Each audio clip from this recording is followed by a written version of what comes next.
Alright folks, so it is Sunday Morning Coffee. This is number 211. I'm recording it on the old camera. This is the camera I started with. So this is what I'm doing from now on, or something similar thereof. Got a list. I got a list of just bullet points. It's not a script. And you know, this is a cataloging of someone that's not very business savvy, trying to make a go in this business. This is a catalog of someone that was very, very green when I started making videos, and we'll get to some of that too. And not as knowledgeable about the chemicals, materials, and products I was using as I ought to be. It's come a long way, so I've had good mentors along the way. Also, this is something I realize a certain importance in what I'm doing to my family.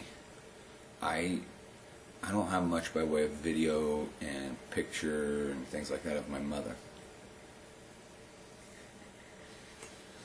And definitely not any of those from when she was in her prime. So this is something that in days gone by, when I'm no longer around, this is something my kids can reference, and they can look at points in our lives and go, oh, well, that explains a little bit about ... So I want to jump right in with kind of the Q&A. I went back and just looked through some of the comments made over the last week. A cat named Mo Gross, he popped up on my weld through primer video I did a couple, 3 years ago. And I really need to recant that video. It's bad information at this point. It's piss poor information that shouldn't actually be followed. And here's why. Copper weld through primer causes an increased chemical reaction with the metal. It actually causes more corrosion than it's saving you. It's easy to weld through, and that's what I liked about it. It was very crass, but it was to the point and informational for the findings I had at that point. But I had nothing to back it up as far as its longevity or holdout or anything else. Since then, I've seen pictures and video of the galvanic corrosion created by copper weld through primer. I've read articles, so forth and so on. I've even seen a few of the manufacturers' stances on copper weld through primer and not to use it, and why. So, all things fair and equal, I may pull the video, or I'll just put up a recant on the video and link them together. There are guys that use high temp engine enamel for their weld flanges if they've got to lap something and plug it. So there's options out there, but zinc is the way to go. And from most I've learned, there's guys that'll brush it on real thin. There's guys that will brush it on or spray it on, and then they'll come back with a drill bit and clean out the plug holes. But really, it's intended for a pinch weld process, which I plug weld everything. I don't have a pro spot or anything like that. I'm not going to dump 20 grand on a big fancy machine because I don't do modern processes. Sale, you made comment about acting a fool for viewership versus real, useful, and stable content.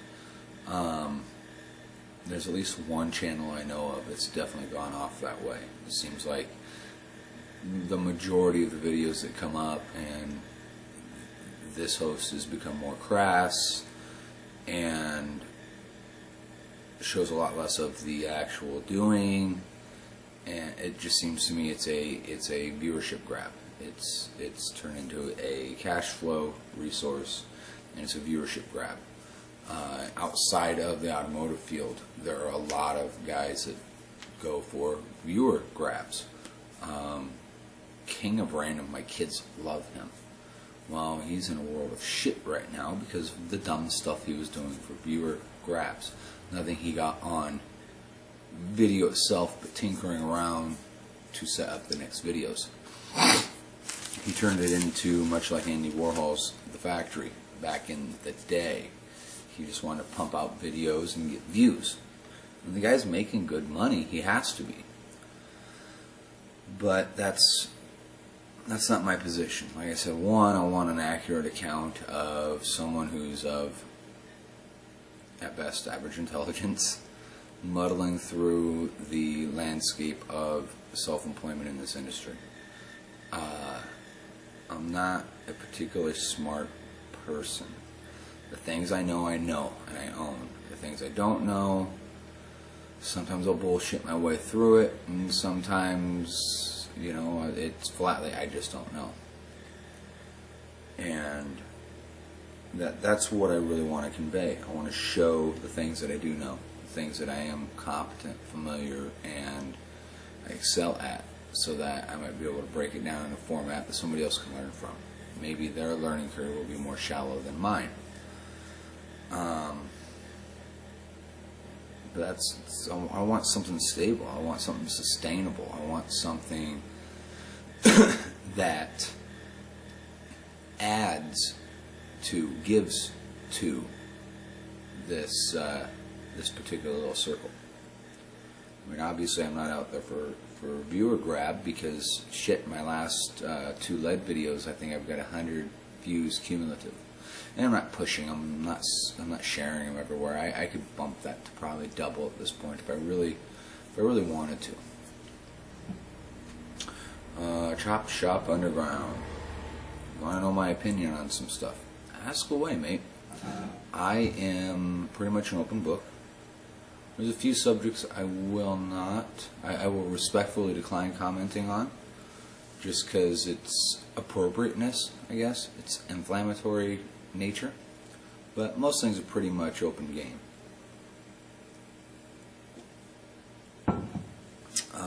Last one really that had any commenting coming on was, I got 2. Kerry Lamari. He mentioned on one of my lead videos he wants to see that old Healy finished. Buddy, you'll see it finished. I chat with Kerry at least once a week on Facebook, and he's in one of the groups that I help admin on Facebook for Auto Body and Paint. And so you'll see the pictures. I don't know how much video I'll get of the Healy finishing it up. We will see. But you'll get photographic evidence of a finished car, and hopefully it'll be in this month. That's my aim, and I'll get into why the hopefully is attached to that in a minute. Marcelinus Figaro, and he was a customer. I had no idea whom he was, and at the end of a project he's like, yeah, that's my pseudonym on YouTube. I'm like, oh my gosh. Yes, planning, a plan, ideas, ideals, that's something huge, and that's something I've not done well lately. This week I didn't. I just kind of floated around the shop. I got stuff done, but not anything useful. Well, long-term useful, tomorrow useful, today not so much. So that's kind of the content, Q&A or commenting on other comments, so forth. The week itself, my girl was ill Sunday. She went into Pella to the doctors. They admitted her. They kept her till Tuesday. She got home about Tuesday noon. So I kind of skewed everything this week. And then Wednesday, I got the great idea of bringing a playmate home for our pit Smog. Somebody put him up on the Oskaloosa buy-sell trade group. He needed to rehome his dogs, and he had a black and tan coonhound named Diesel. We went out there, and Diesel had never been in a house a day in his life. He was in like a sheep barn or a hog barn with a kennel pushed up against the main entry door. We had to crawl under and up and around, and anyhow, he was well cared for, but like you would care well for livestock. And hunting dogs and whatnot, they get treated as such, and they're fed, they're warm, they're healthy, but they just don't have the interaction. He was pretty much an isolated pup, except for feeding time and cleaning time. We brought him home. He's a 100-and-some pound lap dog at this point. It did not take him long to acclimate. We let him run around. He doesn't run off. So I think he likes it here. So all that combined, I really skewed as far as editing and getting things done. I do have a bunch of footage in the bucket, and it's coming. I've got footage in process of editing right now. It's coming. And I want to get 5 or 6 ahead of me so I can sit on some good content and I can start scheduling releases.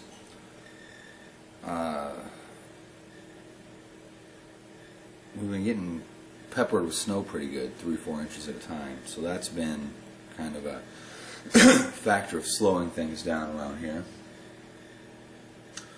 And when you're mixing off of a paint bank, and I'll do a video, I'll catch a cameraman one day, my son or my buddy, and I'll do a mix video for you all off of the bank I have. It's nothing that I can retail out because of territory rights and so forth and so on. But I'll show you guys some paint mixing. A lot of you cats know, some of you don't. It's an interesting, it's simple, but it's an interesting process. But I fouled up a quart of red yesterday. I grabbed low strength black instead of lamp black, which is interesting because they were a shelf apart. One was in a quart, one was in a gallon. So there's no reason. You're going off of numbers, you know. And I grabbed the wrong number on the can and started pouring. I finished the pour complete with the wrong black, so I'll use that for ground coat under the correct color when I mix it up. I think I'm just going to get a couple supplies in and mix the whole gallon batch and be done with it. I'm a little upset at myself with that because red is an expensive error. The shop hand search is still in mid-swing. I got some decent leads, but nothing that will coalesce. That decent lead will not coalesce for at least a month. And then the last item of import or issue. I moved out here. I swore myself I would never work myself into a corner again. I'd never put myself in a situation where I have to make the best bad decision available. And that was a very prevalent, very prominent issue the last year and a half, 2 years. I was making the best bad decisions I had available to me. And I worked myself into a big hole. And I shut the shop down through my errors in management and personnel issues. A big problem with personnel issues. When you can't deliver, you can't make money. When you can't make money, you can't pay overhead or payroll. My fault in management is what it boils down to. I wasn't harsh enough. But my best bad decision here, you've got static overhead, you've got fixed overhead, fixed expenses to deal with. And if your fixed expenses are more than what you're bringing in the door, as far as cash flow, you've got to make something happen. And I had faith that work would come in and cover these voids and so forth. And it is, but slowly. And as of right now, if nothing else came in and I worked until I exhausted my supplies, materials, so forth, I still wouldn't have any one given project to a position of billing. That was my fumble. I feel like an idiot. I feel like a heel. I saw it coming, and still here we are. And I'm really upset at myself about it because I could see it telegraphed. I could see it happening. So now I got to make that up. I have got work that's come in, so that's going to cover a lot. And that's why I'm saying I'd like the Healy out this month. Little stuff, some paint supplies, and welding gas, welding wire, and some consumables, some shop consumables. Those are all things that I have to get in before I can really move forward with vigor.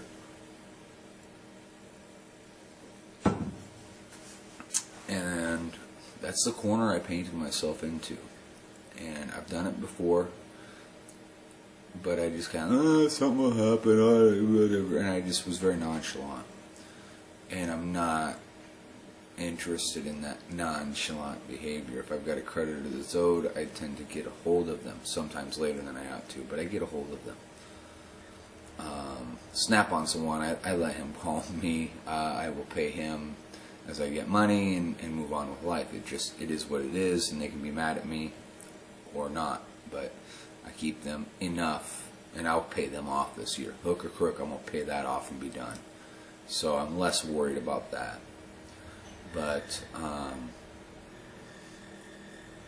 that's kind of where it's at. It's kind of where I put myself, where I've landed like a fool. But the house is warm, the shop is warm, we have food, we have lights. These are all kind of important in order for me to forward. So there's that. But I have reached out locally, and I should be talking to the guy. He'll swing by here some point in the next few days, I'm sure. And he's got a space not too far from here. It looks like it's out in the country, more so than I am even. And talking to the fella, he actually pulled the wire in this building, which, kudos. There's no weak points in the power grid in the building other than the compressor kicks on and lights dim a little for a minute. But that compressor draws an awful lot. And being rural and rural power, we get blackouts a few times a year for a little while. It's just part of country living. So I'm reaching out, and that should be really interesting. This cat, he makes toys go fast. He tunes diesels, he tunes Harleys, and so forth. And he's had serious issues of communication and quality control with the painter he was using. So I think I can help him there, and I think he can help me. So that should be an interesting and fun little endeavor. I'm not going to stuff a camera in his face when he shows up, but I'll report my findings.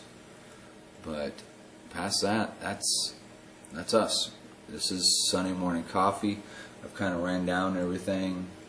Definitely, if you've got questions you want to know my opinion on, or something I might have actual facts about, or I can go do some footwork and find those facts and discuss it, drop them in the comments. Let me know. Let me know what you're thinking. Let me know what you would like me to find out or like my opinion on. The shop hand, it goes and goes and goes. My dedication has never wavered. My motivation is certainly stunted, but I'm getting back into that swing. This week was a definite dwarf week because I didn't get anywhere near hours in the shop I needed. But dealing with what I've got, and I refuse to beat myself up because then I second guess and I slow down and it makes things worse. Overthinking. So that's pretty much the week in a nutshell. I'll catch you guys on the next one. Thank you for stopping out. I am Adam Niffen. I'm here at Smith Welding and Restoration. You take care.